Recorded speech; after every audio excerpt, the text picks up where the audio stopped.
Om Jnana-Timirandhasya Jnananjana-Shalakaya Chakshuranmilitam Yena Tasmai Shri Gurave Namaha. In this verse, Lord Krishna speaks of the rarity of pure devotional service. And in the purport, Srila Prabhupada elaborates on the desirability of pure devotional service. A very desirable situation is often very rare. For instance, many people, they daydream about being very rich.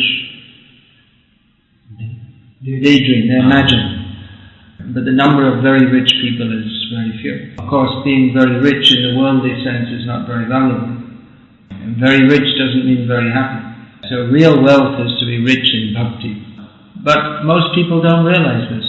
As Srila Prabhupada writes here, generally mankind is simply engaged in the animal propensities, namely eating, sleeping, defending and mating, and hardly anyone is interested in transcendental knowledge. Even what goes on in the name of religion in the world, most people, it's not for the sake of understanding God, but so they can get some blessings for their eating, sleeping, mating and defending. But to love Krishna, how many people want to love Krishna? How many people are serious? This verse we were just mentioning. Asvishava padaratam vinashnuma madarshanam namahatam karotuva yatha tatava vidata vilampato nat prana nasastu saeva napara. Please get the translation. Which goes to underline the purport of this verse. If there's going to be reading from Bhagavad-gita as it is, knowledge of how to understand Krishna, then the people, they should be coming in thousands to listen, but they're not coming. Those who are coming, they're very fortunate. Those who have the fortune to take to Krishna consciousness, they are the most fortunate people in the universe. Everyone is chasing after false goals, trying to be happy with family, society, friendship and love. Tatava saikate bhari bindusam sutamita ramani samadhi. This society, friendship and love, it is like the happiness derived from that is like the happiness from getting one drop of water in the desert. We are so hopeful, yes, I will be happy with my society, friendship and love. But in the end, nada, pampainama, durasha, nirasha. In the end, we simply have to say, Madhav. We were so hopeful of happiness, but in the end we find everything is turned to disappointment. So intelligent people do not endeavor for this imaginary happiness. Shruti Sukh, this Prahlad Maharaj called it Shruti Sukh, that which is heard of as happiness. We hear from others that if we have money and nice family, then we shall be happy. But we only hear of it, but we don't actually experience it, because that happiness is not happiness. So really intelligent persons, they endeavor for the opportunity to serve Krishna in pure love. So those who are taken to this Krishna conscious mode, they're the most fortunate people. And if we really understand what we're doing, then we should take this opportunity very seriously. By the power of Maya, it's possible to be complacent in devotional service also. But as we were reading yesterday, those who are Mahatmas, they are Satatam Kirtayanto Ram Yatantasya Judavata. They're always engaged in kirtan, and they do so with great determination. So, understanding this opportunity, we should take it very seriously. And also, we should try to act in a way that others can also get this opportunity. People are suffering for lack of Krishna consciousness. You are going door to door distributing Srila Prabhupada's books. And you're seeing people, they're living in some bungalow and they're thinking everything is very nice. I have my bungalow and my air conditioner, my TV and my dog. Everything is nice.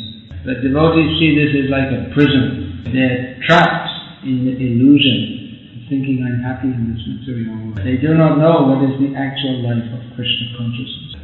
So, most of you in this small group here are fairly new Brahmacaris who are taking up Krishna conscious. Brahmacari means serious. Otherwise not Brahmachari, it's Mayachari. Brahmachari means Brahmachariti iti Brahmachari, one who's moving in spiritual consciousness. So there's no use to be a Brahmachari if one has the same aims and ambitions as everyone else in the world.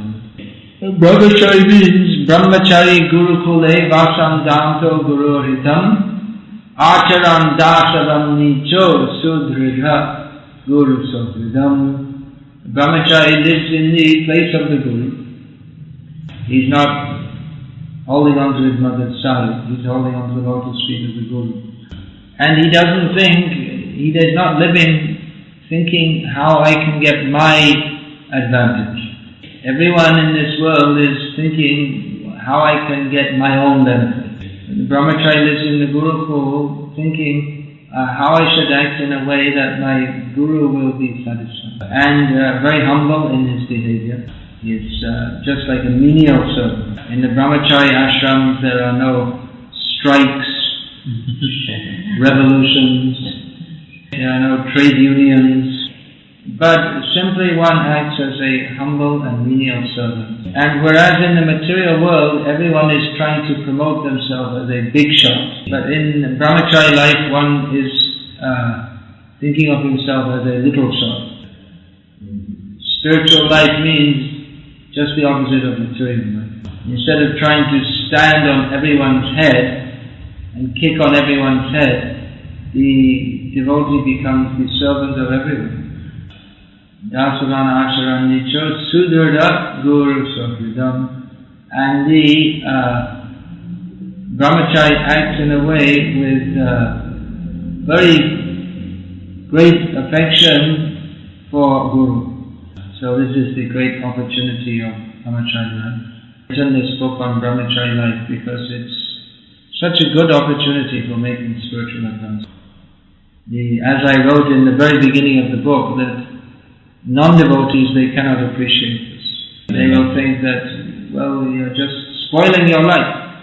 In Salem, our devotees are staying in a rented apartment. And in the adjoining apartments, there are young men, I think from Kerala or somewhere, they're just renting the apartment. And they work all day and then they come at night and they're smoking and drinking and playing this common, what's that called? Keram. Until 2 o'clock in the morning. Every night, very important. Clicking. And sometimes they bring prostitutes. So what a contrast between our devotees and them. I was telling Krishnadas, our Pujari there, that Krishnadas, how you're wasting your life. You could also be working, earning money, drinking, smoking, playing carom board and having prostitutes. What a difference if you see Krishnadas and you see these other men. Krishnadas or any of the dases there. And they all look so miserable and tamasic. He looks so effulgent in Krishna consciousness. So devotees, they become effulgent with the bliss of Krishna. They get spiritual shakti. The more we dedicate ourselves to Krishna, the more we become blissful. That's the way it works. So take this opportunity it's a great opportunity to preach Krishna consciousness. Of course, Brahmachari has to study carefully also. Read these books very carefully. You must make the habit of reading these books. And try to spread this knowledge to others. It's a simple life. No big headaches. That comes later. When you become more senior, get more responsibility, then so many headaches come. But that's also blissful because that's for Krishna.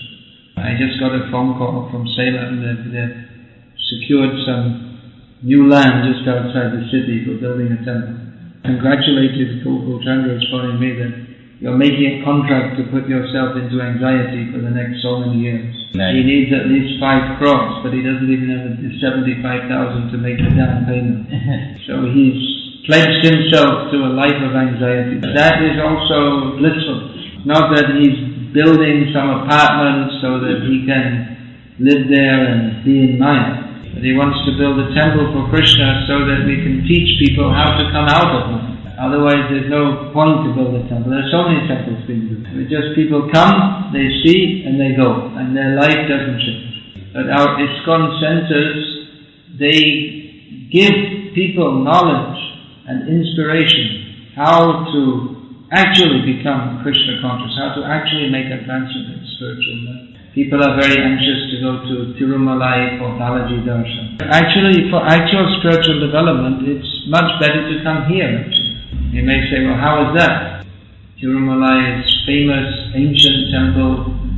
If you go there, you'll wait so long and then you'll get in a queue and you'll take 2-second darshan and that's it. There's no kirtan, there's no instruction, there's no guidance in spiritual life. So we're not saying don't go there, but But this little rented house here, you'll get actually more of the substance for which temples are supposed to provide. Of course, people don't appreciate that. And that's why we have to build temples. When there's a big fancy building and a big deity, and then people like to come. They don't, actually all these things are not required for us so much. The whole process of chanting and hearing about Krishna, we can conduct that without big temples. But just to attract the public to hear this message, such temples are required. Yeah. So gradually, in due course of time, all these things should develop here also. It's always a struggle in the beginning. But the beginning time is actually the most blissful. The more struggle, the more bliss, actually. So try to do something here. Of course, Vellore is just one of many thousands of towns all over the world. Somehow or other, you'll come to Krishna consciousness here, so try to help to develop something. And gradually, by Lord Chaitanya's desire, that should spread everywhere more and more. So everyone take it up with heart and soul, and you have the opportunity to become one of those rare persons who can, among thousands of men who take up Krishna consciousness. Of course, by Chaitanya Mahaprabhu's blessings, by his desire, what was formerly very rare, anyone can take it up. So, try to make others fortunate by spreading Krishna consciousness. Krishna consciousness, we can spread it by preaching, also by our own personal ideal behavior and our own absorption in Krishna consciousness. Krishna consciousness, if we're actually in Krishna consciousness, that itself is attractive to persons who are looking for genuine spiritual. When devotees are seriously striving and cooperating together to spread Krishna consciousness, a very blissful atmosphere is created. So whoever comes, we want to bring them into Krishna consciousness. So that's my little message to you here this evening. Hare Krishna. Any question? He is reading Brahmacharya book. He is following it. First point is some details, like in some places he said we should not wear chappal podavadu.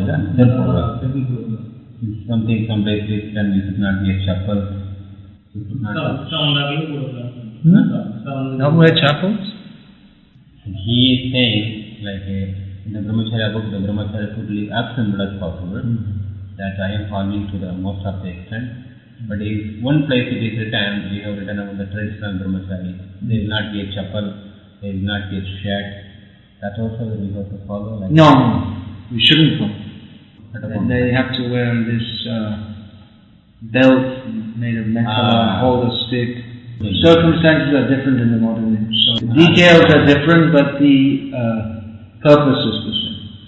He says to become ideal Brahmachari. He says anything else is there, that following the book is enough. I didn't keep any secrets.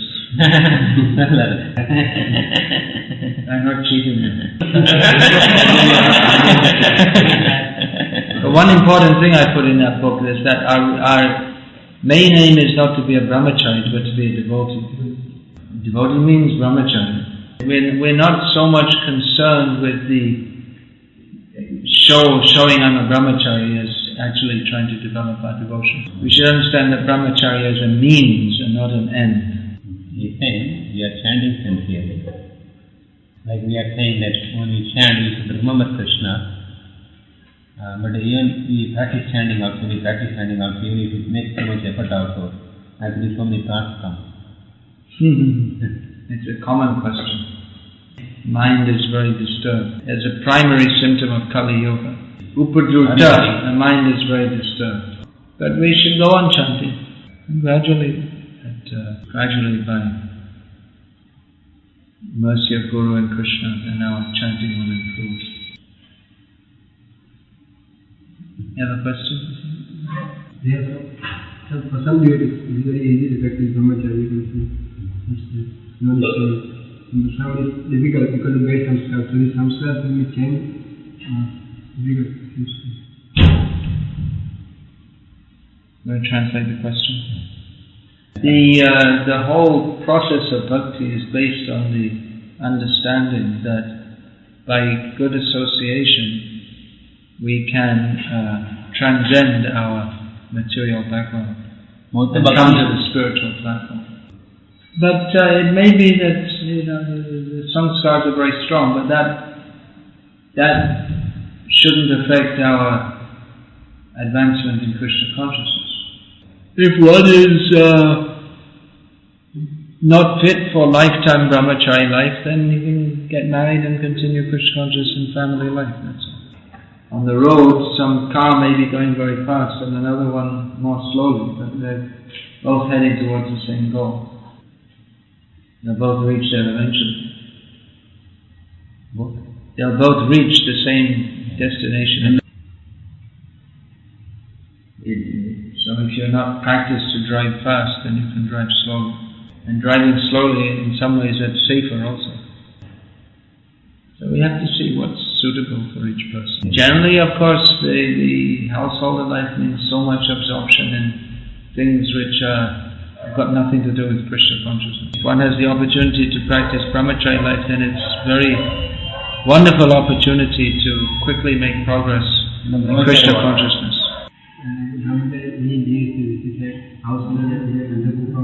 Sorry, I couldn't understand. Brahmachari is householder life is like undercooked. No, Brahmachari doesn't say that, Shastra says that. Yes, he is reading Shastra. So, he doesn't know change. Well, it's andha if the grihastha is andha. Bhaktivinoda Thakur wasn't in a blind love.